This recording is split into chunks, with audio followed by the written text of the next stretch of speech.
Leisurebabes, welcome back, Leisure Gang, to another one. Happy Wednesday. I pray this video finds you guys well. As you guys already know, the holidays are freaking here, guys, and I've mentioned already how I am not ready, and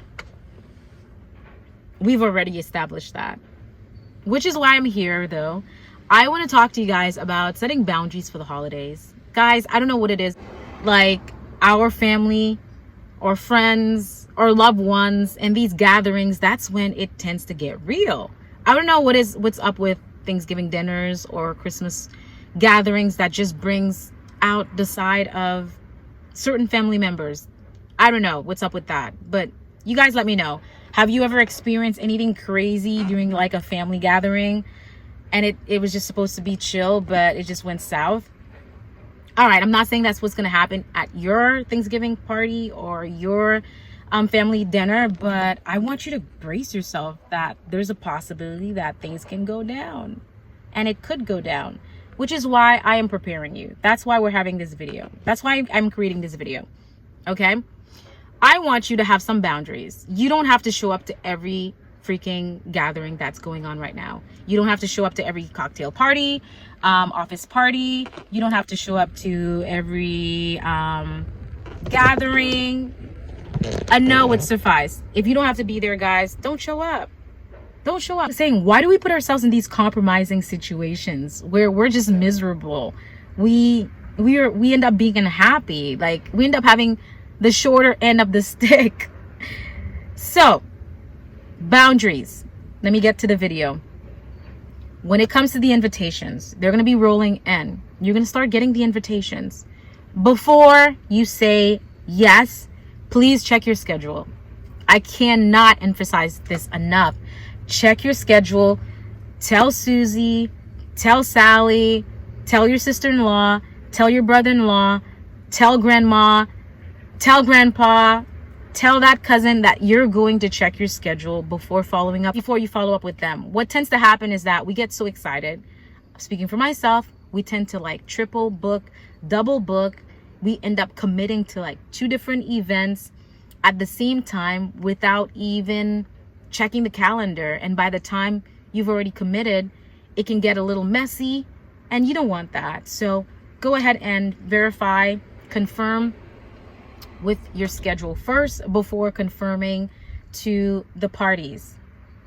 Yeah? Okay. What are the ways you can set boundaries when it comes to these family gatherings? If you must show up, because I did mention you don't have to show up to every single one, but if you cannot, say no. For whatever reason, you have to be there for political reasons, for diplomatic reasons, you must show up to these gatherings. Please set a timer, set a time mentally with yourself where if you know you got to be there for like, if that party is gonna last all night or it's an all-day event thing, set a timer with yourself where you're gonna be there, where you tell yourself you're gonna be there for, let's say, 3 hours, 4 hours, 5 hours, and then you're out. Do not overstep your own boundaries, especially if you're an empath like myself. Show up, set that timer, set that watch for 7 o'clock, 7, 8, 10, 11 p.m. and then you're out. Be there and then leave at a time that just works for you. And no, you don't have to explain yourself if you can't stay longer, because the party's going to be going, people are going to be drinking, the vibes are going to be vibing, and when alcohol hits our system, we know that's when stuff tends to come out. People start to act their craziest, and you don't want to stick around for that. So put that timer in, and when it's time, you're out. You'd have done it all, and leave gracefully. Another way you can incorporate boundaries for the holidays this year is to show up and keep your mouth shut. You do not, let me say it again, you do not have to give your input. You do not have to answer to every remark. You do not have to answer to every comment someone says to you. You do not have to participate or join into any conversation. You can simply show up, you can smile, you can nod your head, and that's it. And if you have nothing to say, you can simply say, I see. That's it. That is it. Even if you don't see, you can simply nod. Or a simple would do. That's it. Because these people are toxic. You don't want to be set up. You do not want to catch the bait, because these family members and friends most likely fall into the category, the B cluster category. When it comes to psychology, about 10 of them, I believe there's 10 different types of personality disorders. And out of the 10, they fall within 3 categories. There's A, B, and C. I believe it's mad, bad, and sad.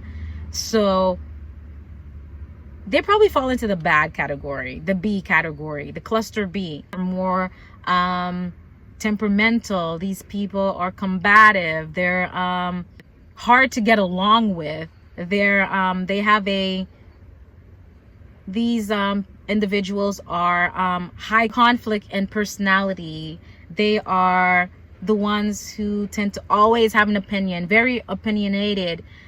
Borderline personality disorder falls into that. Narcissistic personality falls into that. Histrionic, I think it's called. They all fall into that category. So, hey, it's something that's real. Our family members, or maybe you, or maybe me, or maybe we deal with different mental stuff. Personality disorders, it's real, it's out there. You have your work cut out for you.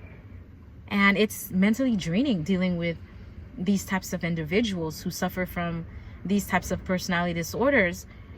Therefore, I would say it is within your best interest to go in there as prepared as you possibly can be, besides praying. Prayer alone, it's good, but it's good to also have the other boundaries set in place with the prayer to help you out. You want to protect yourself. You don't have to say anything. These people are baiting you most of the time.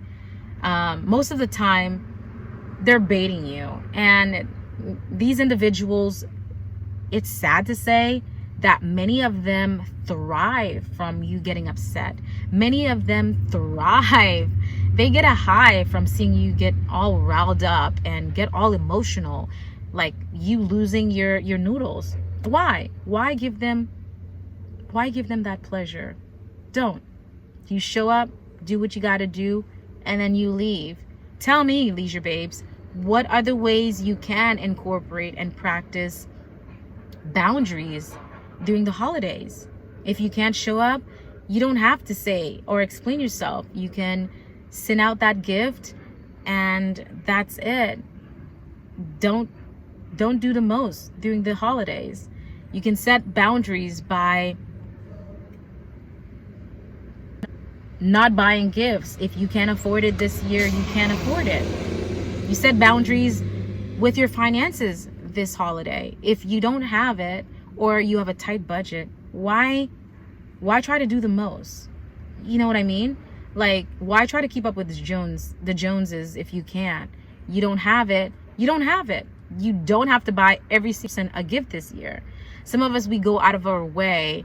We try to, I don't know, be people pleasers. That's where it falls. That's what I can describe it as, to be quite honest. Because if you don't have the financial means to do something, why are you doing it? Is it so that you can look a certain way, or so that someone can give you a compliment? Or check yourself. Find out, why do you do these things, the things that you do that you don't even feel like doing to begin with. These things that we do, that's not even in our best interest, that we do anyway. Find out why we do these things, why you do these things. Do not spend that extra money if you don't have it. If you're not able to buy everyone in your entire family a gift this year, or if you're not able to decorate the house and put the tree out and all these things, then don't do it. You don't have to. Thanksgiving is around the corner. We did say that, right? What team are you? Team November 1st tree up already, or are you team we wait after Thanksgiving? Like right after we're done eating the turkey, we've done celebrating Thanksgiving dinner, that evening is when we set up our tree. Is this how your family are? Then share, let me know. I'd love to know. I think if I were to end up putting a tree up, I think it would probably be after Thanksgiving. I like the idea of setting it up after we've eaten the turkey, we've celebrated Thanksgiving. I would put my tree up after Thanksgiving. Let me know what you would do. If love to know, share your thoughts if you are team and put up this Christmas tree and decorate it after Thanksgiving or before Thanksgiving. That's all I have for you guys today, Leisure Babes. It was great connecting with you guys. Until next time, let's chat in another one. Bye for now.